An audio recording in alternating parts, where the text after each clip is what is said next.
Programme चल रहा है अब और भी बढ़िया हो जाएगा, क्योंकि अब मैं आ गया हूँ, है ना। कोई टेंशन वाली बात नहीं है। नहीं, पहले तो थी, वो आपके समझ में नहीं आई, उसका मैं क्या कर लूं। और तुम्हारी टेंशन तो इधर बैठी है।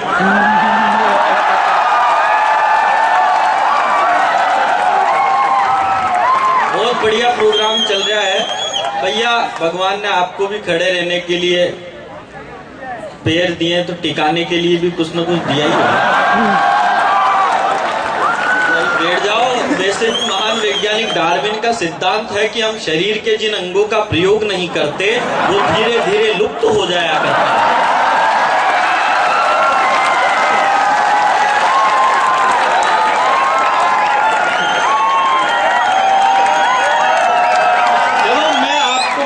दुनिया में सबसे ज्यादा इंटेलिजेंट आदमी होता है MNIT का। वो पिछले दिनों एक लड़के ने एक लड़की से शर्त लगा ली कि मैं तेरे को बिना हाथ लगाए 20 कदम दूर से किस कर सकता हूँ। लड़की बोली ऐसा थोड़ी हो सकता है, कोई किसी को बिना हाथ लगाए 20 कदम दूर से कैसे किस कर सकता है। वो लड़का बोला हम तो MNIT वाले, हम तो कुछ भी कर सकते हैं। लड़की बोली ऐसा नहीं हो सकता, कोई किसी को बिना हाथ लगाए 20 कदम दूर से कैसे किस कर सकता है। MNIT का लड़का बोला तू लगा मेरे से 10 रुपए की शर्त और 1 किलोमीटर दूर खड़ी हो जा, मैं तेरे को यहाँ से किस करके बताऊंगा। लड़की ने लड़के से शर्त लगाई, छोरे ने उसका हाथ पकड़ा, किस किया। छोरी बोली मैं शर्त जीत गई, तूने तो मुझे छू लिया। तो MNIT का लड़का बोला ले पकड़ 10 का नोट, अपना काम तो लिया।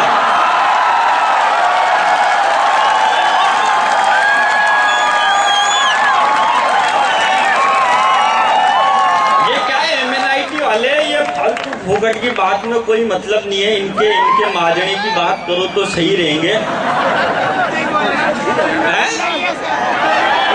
मैं तो सब जानता हूँ ना यार तुम्हारा। अपन तो सिस्टम से चलते, ऐसे ही थोड़ी लाफ्टर चैलेंज फोकट में जीत गया मैं।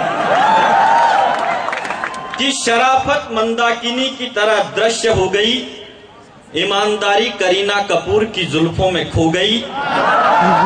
और सुनना ढंग से अब, कि शराफत मंदाकिनी की तरह दृश्य हो गई, ईमानदारी करीना कपूर की जुल्फों में खो गई।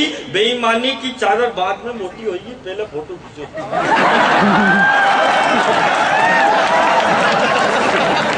फोटो खींच लो फटाफट, पर ऐसा मत कर देना ऊपर ऊपर तो सुरेश अलबेला, नीचे पूजा भट्ट। कैमरे वाले कुछ भी कर सकते हैं, कैमरे वालों के माजने समझ में नहीं आते। अब देखो आपकी अभी शादी नहीं हुई, मेरी भी नहीं हुई, मैं भी आपके माजने का ये इसलिए बता रहा हूँ कि चांस है अभी। मतलब मैं क्या, ये फोटोग्राफर फोटो खींच रहे थे, अब इनको क्या है, शादी में किसी दूल्हे की फोटो खींचनी हो तो एक बार में क्लिक करके भाग जाएंगे। दुल्हन की खींचनी होगी तो कभी यूं खींचेगा, कभी यूं खींचेगा, कभी यूं खींचेगा।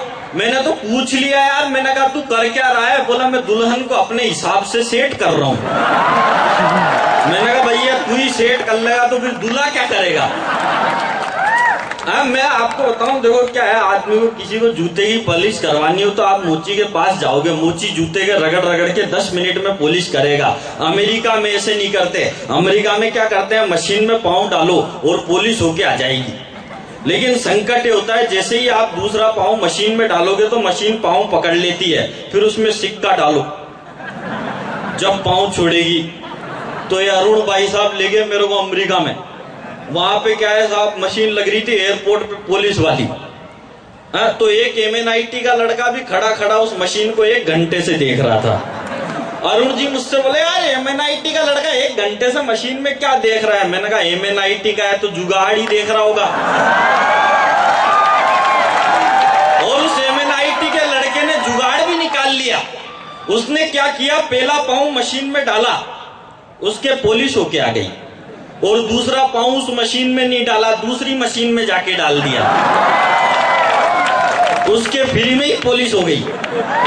और मजे तो इस बात के लेना, एक अमेरिकन जैसे ही आया और उसने जैसे ही पहला पाँव मशीन में डाला, मशीन ने पहला ही पाँव पकड़ लिया। ऐसे संकट हो जाता। देखो मैं तो तुम्हारी तरह जब कॉलेज में पढ़ता था तो मैं तो सबको, जितने भी छोरे छोरी बैठे हैं सबको परीक्षा में पास होने का फार्मूला देके जा रहा हूँ। मैं तो पूरी कॉपी खाली छोड़ता था। पहला पन्ना खाली, दूसरा पन्ना खाली, तीसरा पन्ना खाली, चौथा पन्ना खाली, और एंड के पेज पे लिखता था, मास्टर तूने तेरी माँ का दूध पिया है तो पास करके दिखा। अपने 8 दिन तक फेल होने का चांस ही नहीं आया। हाँ, मेरे से तो स्कूल में साहब, मैं आप भी सुनना, मेरे से तो मास्टर स्कूल में बोला कि मान ले बेटा तेरे हाथ में 5 लड्डू हैं। मैंने कहा नहीं मान रहा। तो मास्टर बोला मान लेना, तेरे बाप का क्या जाता है। मैंने कहा चलो ठीक है मान लिया। अब मान ले बेटा तेरे इस हाथ में भी 5 लड्डू हैं। मैंने कहा सर अब की बार तो बिल्कुल भी नहीं मान रहा। मास्टर बोला मान लेना, तेरे बाप का क्या जा रहा है। मैंने कहा चलो ठीक है मान लिया। अब बेटा बता तेरे इस हाथ में भी 5 लड्डू और इस हाथ में भी 5 लड्डू, अब बता तेरे दोनों हाथों में मिला के टोटल कितने लड्डू हुए। मैंने कहा सर 7.5। मास्टर बोला इतनी सी भी गिनती नहीं आती, 5 और 5 कितने होते हैं। मैंने कहा 7.5 मान लेना, तेरे बाप का क्या जा रहा है।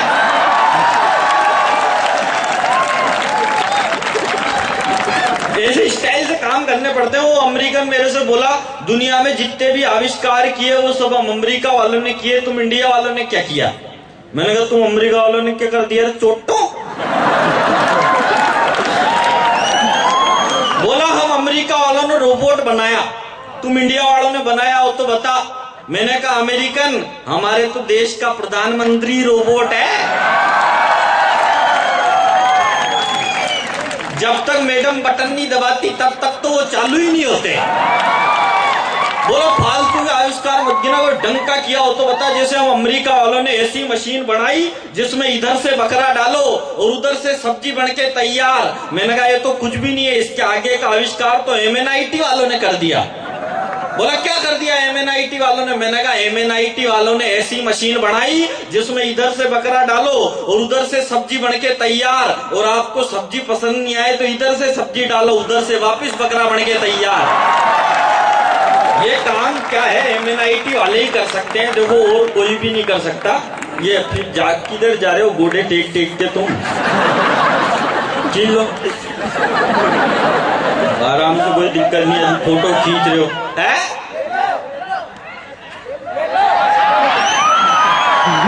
खींचने दो ना, तुम्हारे क्या दिक्कत है, उनकी भी खींच ले भाई।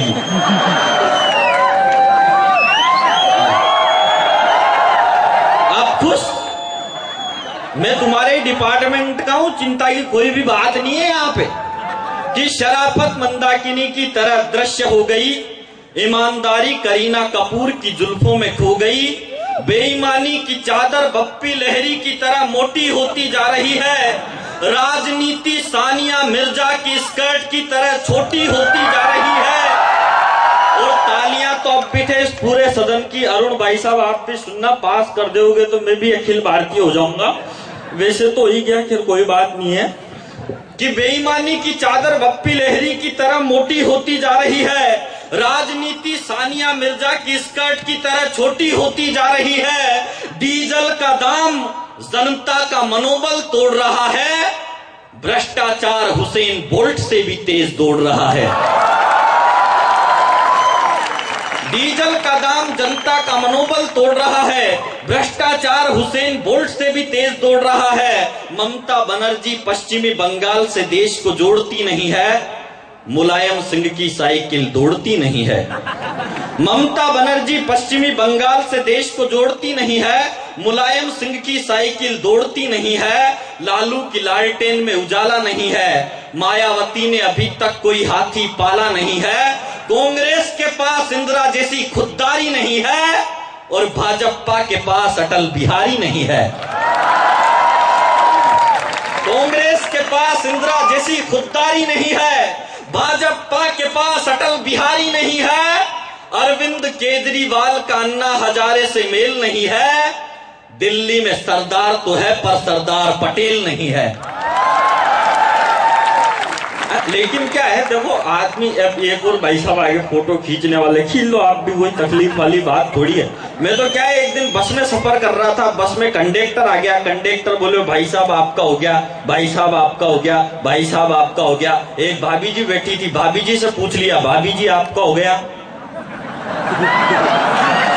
भाभी जी बोली रे बेवकूफ, मेरा तो ओके चलने भी लग गया। मैं तो अस्पताल में अपने दोस्त को बधाई देने गया। मैंने कहा बधाई हो भाई साहब, आपकी पत्नी ने 2 जुड़वा बच्चों को जन्म दिया है। वो बोले इसमें मेरा क्या कसूर, ये फिल्में ही ऐसी देखती थी, मर्डर 2, डॉन 2, लाफ्टर चैलेंज 2। मैंने कहा अच्छा हुआ भाभी जी ने दिल्ली 6 नहीं देखी, वरना झगड़ा हो जाता। और चाची 420 देख लेती तो काम और भी तगड़ा हो जाता। संकट हो जाते। प्रेम प्यार के परिणाम ज्यादा अच्छे नहीं होते। वो एक लड़का तो क्या है साहब, अब ये जैसे ये चोरे हो गया, अब गर्लफ्रेंड के मोबाइल में बैलेंस ये डलवाते हैं, बातें वो हम जैसों से करती है। वो एक लड़का तो लड़की के साथ पार्क में बैठा हुआ था, तो लड़की बोली कि मेरे को तो पॉपकॉर्न खाने जाना है। लड़की उठ के चली गई, वो अपना मोबाइल वहीं भूल गई। लड़के ने सोचा यार देखता हूँ इसने मेरा नाम कौन किससे सेव कर रखा है, नाम क्या लिख रखा है, जानू की स्वीटू क्या लिख रखा है। जैसे ही उसने नंबर डायल किया तो उस पर लिखा था मुर्गा नंबर 108। तो ऐसी बहुत सारी समस्याएं हो जाती है जो बिल्कुल भी समझ में नहीं आती कि कपिल सिब्बल व्यस्त हैं, मनमोहन जी मस्त है। कपिल सिब्बल व्यस्त हैं, मनमोहन जी मस्त हैं। राहुल गांधी की रगों में देशभक्ति का रक्त नहीं है। सोनिया गांधी के पास हिंदुस्तान में रहने का वक्त नहीं है। और 4 पंक्तियों में लगे आपको कि इस एमएनआईटी की जमीन पर कोई पोखरण जैसा विस्फोट हो गया, लगे आपको कि इस एमएनआईटी की जमीन पर सुरेश अलबेला ने कोई सही बात कहने की कोशिश की है, तो हाथ उठाना अपने कि कपिल सिब्बल व्यस्त है, मनमोहन जी मस्त है। राहुल गांधी की रगों में देशभक्ति का रक्त नहीं है। सोनिया गांधी के पास हिंदुस्तान में रहने का वक्त नहीं है। सिंहों की शक्ति को चूहों ने तोल लिया है। आतंकवादियों ने कश्मीर में विद्यालय खोल लिया है। चूहों की शक्ति को, सिंहों की शक्ति को चूहों ने तोल लिया है। आतंकवादियों ने कश्मीर में विद्यालय खोल लिया है। वे जनता के दिलों में दहशत का आलम जगा रहे हैं और दिल्ली के मंत्री शीला की जवानी पर ठुमके लगा रहे हैं।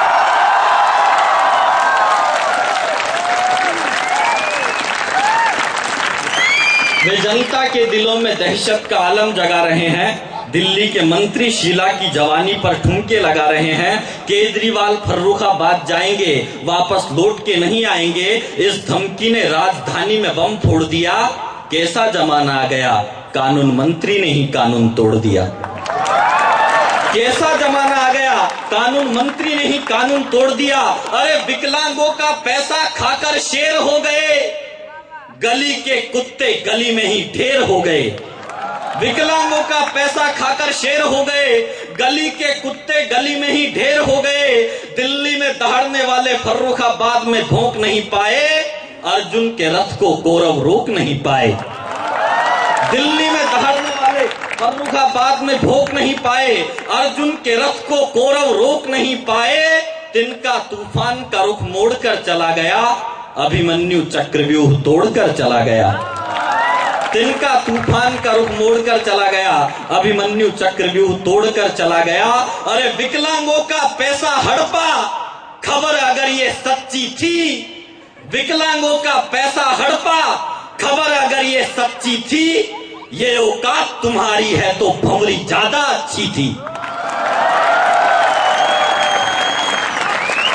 देखो हमारे एक बड़े कवि अतुल कनक लिखते हैं कहीं कि धरती से स्निग्धता, खुशबू से विरलता, हवा से तरलता, नयनों से निष्ठा, प्रेम से पराकाष्ठा और नदी से समर्पण की बूंद उठाई होगी, तब परमात्मा ने लड़की बनाई होगी। लेकिन आजकल तो जमाना ही उल्टा गया। वो क्या हुआ, भारत और पाकिस्तान की सरहद के बीच में एक मुर्गी ने एक अंडा दिया।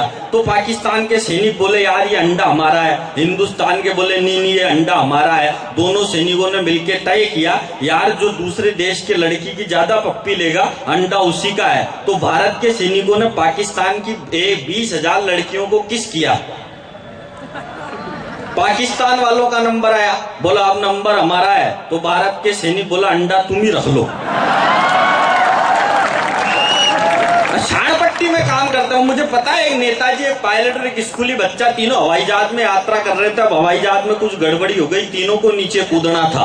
अब हवाई जहाज में पैराशूट 2 और आदमी 3, यानी एक का मरना तय। तो नेताजी बोले यार मुझे तो कल चुनाव लड़ना है, इसलिए नेताजी ने एक पैराशूट उठाया और नेताजी धड़ाम से कूद गए। अब पायलट और स्कूली बच्चा बचा। तो पायलट की आंखों में आंसू आ गए। रोते रोते वो पायलट स्कूली बच्चे से बोला रहे मैं तो एक पायलट हूँ, हमको तो मरने के लिए तैयार किया जाता है, इसलिए एक पैराशूट बचा है, वो बच्चे तू लेके कूद जा।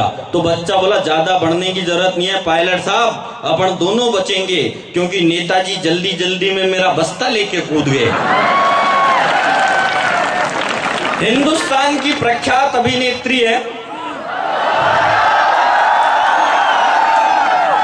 मैं जानता हूं उसके बिना तो तुम्हारे करवा चौथ के व्रत ही पूरे नहीं होते। आदमी तो क्या है सबसे ज्यादा अपनी लुगाई से दुखी रहता है। पत्नी को इंग्लिश में कहते हैं वाइफ, ये जिस किसी का भी है। मैं जानता हूं ये देश का भविष्य है, लेकिन इसको मेरा वर्तमान बिगाड़ने का कोई अधिकार नहीं है। चला गया भाई। इसकी मम्मी कहीं भी हो तो बच्चे को संभाल लो, क्योंकि आप माता बहन ही हो जो बच्चों को संभाल सकती हो। आप जब अपनी औकात पे आती हो तो बच्चा क्या, बच्चे का बाप चुप हो जाता है। बहुत सारी समस्याएं ऐसी हो जाती है जो बिल्कुल भी समझ में नहीं आती। कि एक लड़की थी दीवानी सी, हिंदुस्तान की प्रख्यात अभिनेत्री है, वो तुम्हारे कोर्स वाली बात तो रहेगी।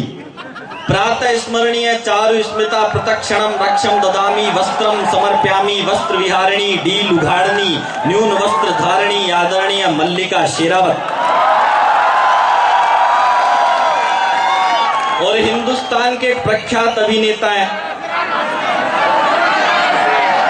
कई लड़कियां जिसके लिए करवा चौथ का व्रत रखती हैं। परम उत्तेजित रात्रिकालीन कुशल सेनानी अधर रम्यामी सर्व हृदय गामी नारी वस्त्रम भक्षणामी लिपस्टिक चटखामी महामहिम चुंबन स्वामी आदरणीय इमरान हाशमी। वो मल्लिका शेरावत भी साहब क्या गजब का कौशल है उस अभिनेत्री का।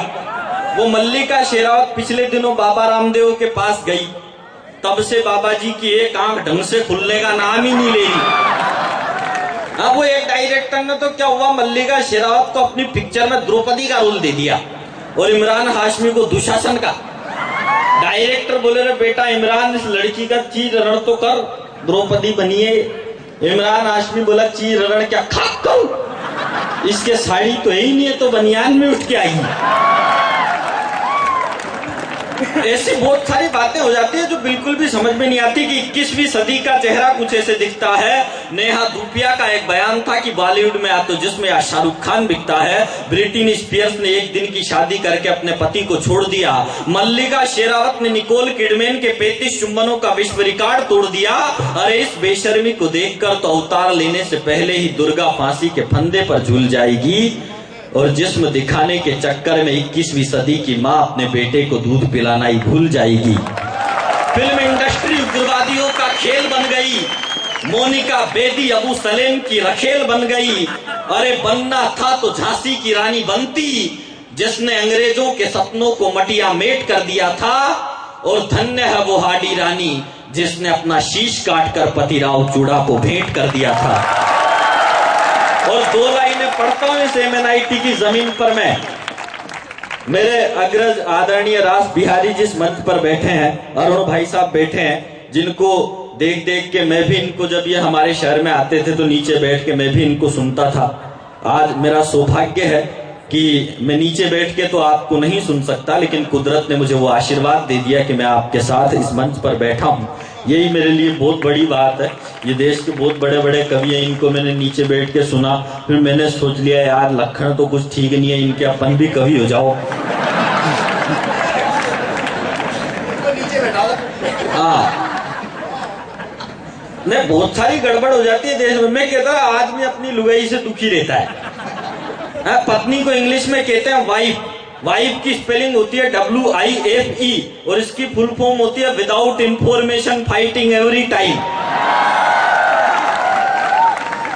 ये मैंने इसलिए बोली क्योंकि मेरे पहले किसी ने भी नहीं बोली। वो एक आदमी तो क्या हुआ भाई साहब, नैनीताल में चल गया अपनी लुगाई के साथ। अब होटल में रहा, होटल में 10 दिन रहा, फिर उनने सोचा चेकआउट कर देते हैं। मैनेजर के पास गए, मैनेजर से बोले मैनेजर बिल कितना हुआ। मैनेजर बोला आपका बिल हुआ है 50,000 रुपए। बोला 50,000 रुपए किस बात के। बोला साहब 50,000 रुपए में से 2,000 रुपए तो आपके खाने के। वो बोला जी खाना तो हमने खाया ही नहीं। तो मैनेजर बोला खाना क्यों नहीं खाया आपने, खाना तो बिल्कुल तैयार था। बोलो और पैसे। बोला साहब 2,000 रुपए आपके एसी के। वो बोला जी एसी तो हमने चलाया ही नहीं। तो मैनेजर बोला एसी क्यों नहीं चलाया आपने, एसी तो बिल्कुल तैयार था। बोला और पैसे साहब 2,000 रुपए आपके लाइट के। वो बोला जी लाइट तो हमने जलाई नहीं। तो मैनेजर बोला लाइट क्यों नहीं जलाई आपने, लाइट तो बिल्कुल तैयार थी। अब उस आदमी को गुस्सा आ गया। गुस्सा खाके वो मैनेजर से बोला मैनेजर पहले तो तू मेरे 2 लाख रुपए का बिल चुका। मैनेजर बोला रे तेरा कौन सा 2 लाख रुपए का बिल। तो बोला तूने मेरी लुगाई को छेड़ा है। मैनेजर बोला रे मैंने तो तेरी लुगाई को बिल्कुल भी नहीं छेड़ा। तो आदमी बोला तूने काई को नहीं छेड़ा, लुगाई तो बिल्कुल तैयार थी।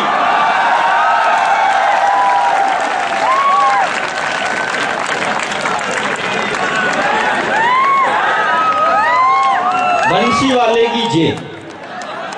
मैं तो बंसी लेके ही नहीं आया, मैं तो अरुण भाई साहब को लेके आया हूं और इनको लेके आया हूं रमेश जी को। ये बंसी है क्या, ढोल नहीं दिख रहे आपको। कि छत पर जाना था और अपार्टमेंट में आ गए, बाबा रामदेव गलत डिपार्टमेंट में आ गए। छत पर जाना था और अपार्टमेंट में आ गए, बाबा रामदेव गलत डिपार्टमेंट में आ गए। अनशन की कबड्डी में सरकार ने बीच में ही टांग लगा दी और बाबा ने भी साड़ी पहन के स्टेज पे से छलांग लगा दी। न डर काम आया, न दीवार काम आई, न तीर काम आया, न तलवार काम आई। और जब प्राण अटक गए गले में तो एंड में बाबा जी के भी सलवार काम आई। बाबा को काम वो करना चाहिए जो मैं यहाँ पे बता के जा रहा हूं कि जब मुगलों के शासन में घटाएं काली छाई थी, याद करते राणा प्रताप ने घास की रोटी खाई थी। जब मुगलों के शासन में घटाएं काली छाई थी, याद करते राणा प्रताप ने घास की रोटी खाई थी। एक अकेले सैनिक ने जब दुश्मन को ललकारा था, ऊधम सिंह ने लंदन में जाकर डायर को मारा था। अरे धन्य है वो भारतेश्वर भरत जिसने सिंह का जबड़ा उखाड़ कर रख दिया। और शब्द भेदी कला में दक्ष पृथ्वीराज चौहान ने गोरी का वक्ष फाड़ कर रख दिया। शब्द भेदी कला में दक्ष पृथ्वीराज चौहान ने गोरी का वक्ष फाड़ कर रख दिया। अरे भगवा उतार कर नारी का श्रृंगार करने की जरूरत क्या थी। भगवा उतार कर नारी का श्रृंगार करने की जरूरत क्या थी। जब शेर बनना था तब सियार बनने की जरूरत क्या थी। अरे याद करते शेखर को छाती पर गोली खा जाते तो एक नहीं सो रामदेव धरती पर वापस आ जाते। याद करते शेखर को छाती पर गोली खा जाते तो एक नहीं सो रामदेव धरती पर वापस आ जाते। अरे वो गोली गिद्धों के पर उतर जाती। वो गोली गिद्धों के पर उतर जाती। बकरी के शरीर से शेर की खाल उतर जाती। वो गोली गिद्धों के पर उतर जाती, बकरी के शरीर से शेर की खाल उतर जाती। समय चक्र उल्टा हो जाता, बुद्धिजीवियों की बुद्धि फिर जाती। पहले दिन पंडाल गिर जाता, अगले दिन सरकार गिर जाती। पहले दिन पंडाल गिर जाता, अगले दिन सरकार गिर जाती।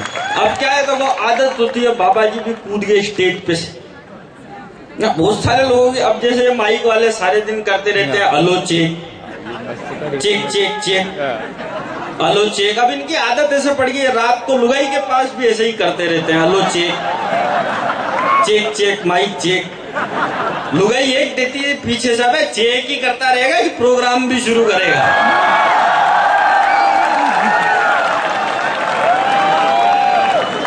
बहुत सारी टेंशनें ऐसी ऐसी हो जाती हैं जो बिल्कुल भी समझ में नहीं आती। आपने हिंदुस्तान के प्रधानमंत्री कि हमने प्रेम के अग्नि कुंड में पवित्रता की आहुति दी होती तो संस्कारों का खूनी खेल करने की हिम्मत नहीं होती। हमने मुठभेड़ में 2-4 दरिंदों को गोली मार दी होती तो व्यवस्था की हत्यारों से जेल भरने की हिम्मत नहीं होती। और हमने दीवार पर रानी मुखर्जी की जगह झांसी की रानी के चित्र लगाए होते तो मोनिका बेदी तेरी अबू सलेम की रखेल बनने की हिम्मत नहीं होती। आदरणीय मनमोहन सिंह एक बार 5 साल में टीवी के पर्दे पर आए। किन्हीं लोगों ने उनका भाषण सुना होगा, तो भाषण सुनना। मैं बताता हूं उन्होंने क्या कहा। हमारे नलों में फ्लोराइड का पानी और जेल में कसाब को बिरयानी।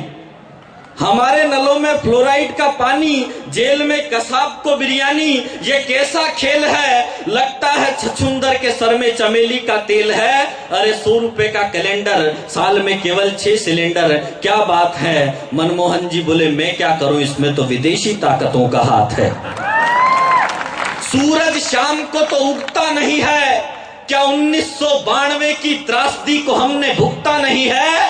और आप तो जानते ही हो पैसा पेड़ पर तो उगता नहीं है। और आप तो जानते ही हो पैसा पेड़ पर तो उगता नहीं है कि एक लड़की थी दीवानी सी, अक्सर गलियों से गुजरा करती थी। मुझे एक तनवीर गाजी का एक शेर उस मुकाम पर याद आता है कि उसकी आंखों में मेरी मोहब्बत की चमक आज भी है, हालांकि उसे मेरे प्यार पे शक आज भी है। और नाव में बैठकर धोया था उसने हाथों को, तालाब में उसकी मेहंदी की महक आज भी है। तब कहता हूं एक लड़की थी दीवानी सी, अक्सर गलियों से गुजरा करती थी। वो लड़की अपने चेहरे पे नकाब रखती थी। एक लड़का उसे देखा करता था, वो उस लड़की से बेहद प्यार करता था। एक दिन लड़के ने लड़की से कहा, जाने मन अपने चेहरे पे से नकाब तो हटाओ, अपना ये चांद सा चेहरा तो मुझे दिखलाओ। लड़की बोली कि जिस दिन अपनी पहली पिया मिलन की रात हो जाए, जिस दिन तेरा मेरा मिलना हो और बादलों से बरसात हो जाए, मैं उस दिन अपने चेहरे पे से नकाब हटा लूंगी और ये चेहरा आपको दिखा दूंगी। धीरे धीरे दिक्कतें बढ़ने लगी, लड़की लड़के से रोज मिलने लगी। एक समय ऐसा आया 7 दिन तक वो लड़की लड़के से नहीं मिली। लड़की लड़के के घर पर गई, पड़ोसियों ने बताया कि उस दीवाने की तो मौत हो चुकी। लड़की लड़के की कब्र पर जाकर रोने लगी। ये वही पिया मिलन की रात लग रही थी, क्योंकि उस दिन बादलों से बरसात की झड़ी लग रही थी। तभी उनकी प्रेम कहानी में एक किस्सा और जुड़ गया। आंधी के थपेड़े से लड़की के चेहरे का नकाब उड़ गया। लड़की ने अपना वादा निभा लिया, अपना चेहरा अपने प्रेमी को दिखा दिया। तभी कब्र में से आवाज आई, ये दोस्त ये तो समय समय की बात है, कल तेरे चेहरे पे नकाब था, आज मेरे चेहरे पे नकाब है। कल तेरे चेहरे पे नकाब था, आज मेरे चेहरे पे नकाब है। वरना देखो मेरे साथ तो बहुत सारी टेंशन ऐसी ऐसी हो जाती है। वो हमारे गांव में क्या हुआ, रामलीला हुई। अब रामलीला हुई तो हमारे गांव में जिसको अंगद का रोल करना था उसके चिकनगुनिया हो गया। तो हमारे पड़ोस के एक चाचा है भेरू तेली, उनको अंगद का रोल दिया गया। अब उनको बोला भाई एक डायलॉग क्या बोलना है, बोला पीछे से पंडित जी बोलते रहेंगे ना, जैसे जैसे बोल देना। अब जैसे ही साहब उसके सामने मूंछों वाला रावण आया, उनने कहा कौन है तू, तो बोला साहब ये तो मैं हूं भेरू तेली। बोला सीता कहाँ है, बोला भाई साहब पर्दे के पीछे बीड़ी पीड़ी है। कैलेंडर देख देख के काम चल जाता है। कैलेंडर में क्या हुआ आता है, कहता है माँ भिक्षा दे, माँ कहती है ये ले।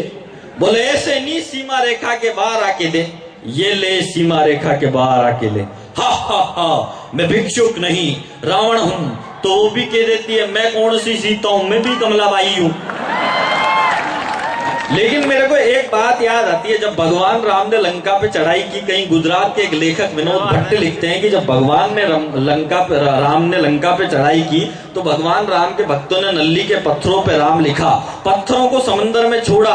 और दुनिया की सबसे हैरानी की बात थी कि पत्थर तैर गए। डर गई लंका की जनता, बोले इससे कैसे लड़ेगा रावण, इसके नाम के तो पत्थर तैरते हैं। तो लंका की जनता ने रावण से कहा कि तुम भी पत्थर पर रावण लिखो, पत्थर को समंदर में छोड़ो और तैरा के दिखाओ। रावण ने भी ऐसा ही किया, पत्थर पर रावण लिखा, पत्थर को समंदर में छोड़ा और रावण के नाम के पत्थर भी तैर गए। जनता खुश, बोली तुम्हारे राजा के नाम के पत्थर तैरते हैं तो हमारे राजा के नाम के पत्थर भी तैरते हैं। लेकिन जैसे ही रावण अपनी पत्नी मंदोदरी के पास गया तो मंदोदरी ने रावण से कहा, मैं जानती हूं आपको पत्थर तैराने की विद्या नहीं आती, सही सही बताना पत्थर तैरा कैसे।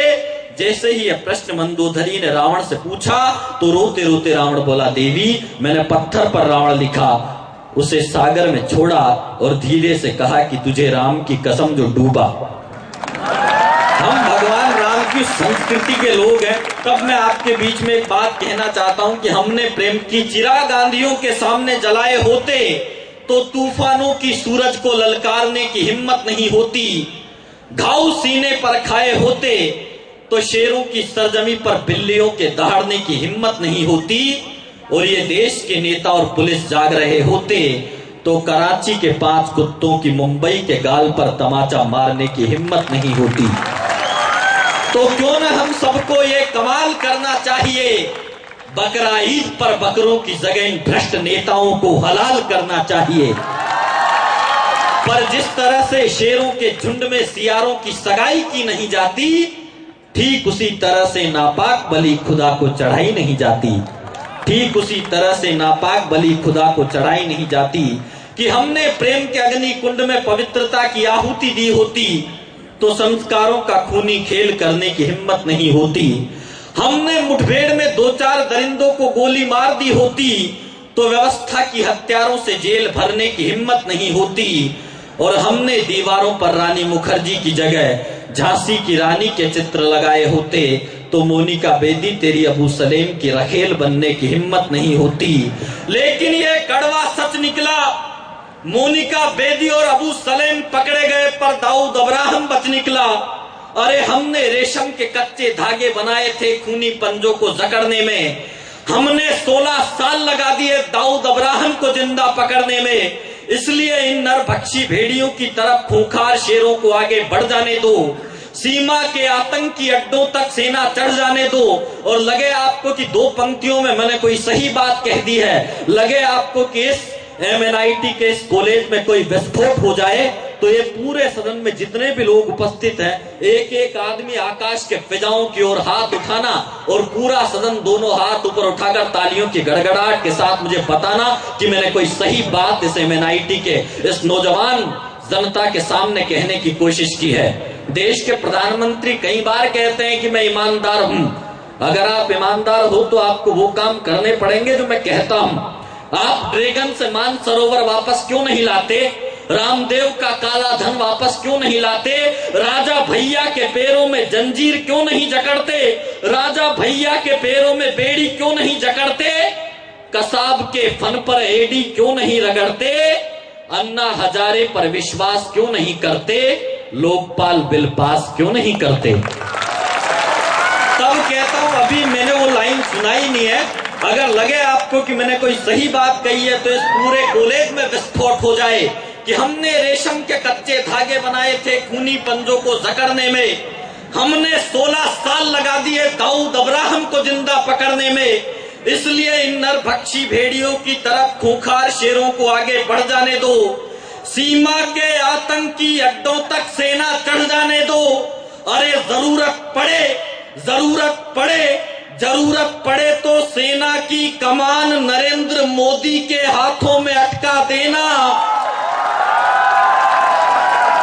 और तालियां आपकी अगली लाइन पे उठे कि हमने रेशम के कच्चे धागे बनाए थे खूनी पंजों को जकड़ने में, हमने 16 साल लगा दिए दाऊद अब्राहम को जिंदा पकड़ने में। इसलिए इन नरभक्षी भेड़ियों की तरफ खूंखार शेरों को आगे बढ़ जाने दो, सीमा के आतंकी अड्डों तक सेना चढ़ जाने दो। अरे जरूरत पड़े तो सेना की कमान नरेंद्र मोदी के हाथों में अटका देना। और 24 घंटे बाद दाऊद अब्राहम जिंदा बच जाए तो बदले में मुझे फांसी पर लटका देना। 24 घंटे बाद दाऊद अब्राहम जिंदा बच जाए तो बदले में मुझे फांसी पर लटका देना। बहुत बहुत धन्यवाद कि आप सभी ने मुझे इस मुकाम पर सुना। और